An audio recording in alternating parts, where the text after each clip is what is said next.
News update. A miracle has taken place in Birmingham. It seems the statue of a local saint has been vomiting real blood for over a year. Our reporter to Ventley Pastime has been to see just what's going on up there. Victoria Square, Birmingham, and scene of unusual religious fervour. For exactly 1 year now, the ancient statue of local 17th century Saint Alderman Skinner, the bear word of bailiwick, has been vomiting real blood. And the man who has to contend with Birmingham's international status as a shrine is City Mayor Malcolm Norman. It's certainly revitalised a lot of local light industrial work. I don't know if you've heard about our blood bath, bubble bath. This is a locally made product. It's a plastic bottle, a replica of the statue, and the nozzle is the mouth, and red foaming gel comes out. You put it in the bath, very nice. Is it made from the blood of the statue? No, not actual blood, obviously. That would be unpleasant and possibly insanitary. Legend has it that in 1643, Alderman Skinner once spat a pasty into the mouth of a dying old man who had no gums. Though the story doesn't make clear whether this act of kindness saved the gumless innocent, thousands have been inspired by the legend of the spouting mouth and now flock daily to Birmingham to gaze on the miraculous flow. Among them are seasoned travellers Aileen and Eileen Donnellan. We've seen 14 visions. We've been for 14 different countries and seen 14 different visions. And 12 of Madonna. What were the other two of? Well, there was the one in Knock, wasn't there? That's right. There was the hovering donkey. Hovering donkey of Knock. And the waving daughter of Dante.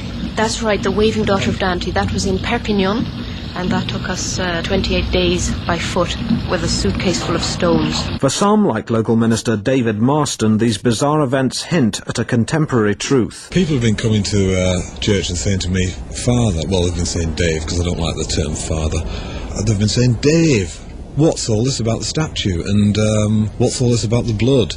And I've not seen it myself, and I don't know whether it has or it hasn't happened.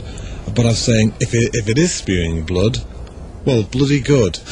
And, if people can draw from this experience and say, bloody hell, God loves me as well, that's great. And then maybe the problems will diminish. They can come to the youth club and we can talk about it and go camping. Some still doubt whether a miracle has actually taken place in Birmingham, despite the obvious blood.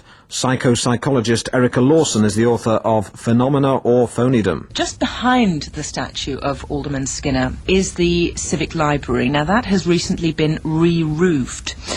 Now, the roofing that's been used is basically a copper roof. Now, copper, as we know, once it is oxidised, becomes a red colour.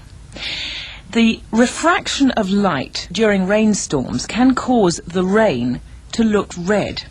Rain that's being bounced off the alderman's nose, that rain is discoloured.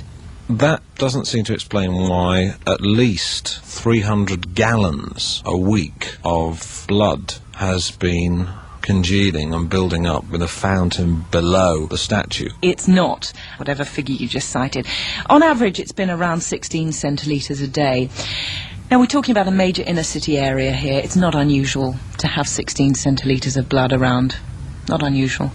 You're not a Christian, are you, Dr. Erica? I don't think that's relevant, actually. I don't want to discuss this because I don't think it's relevant. I'm a scientist.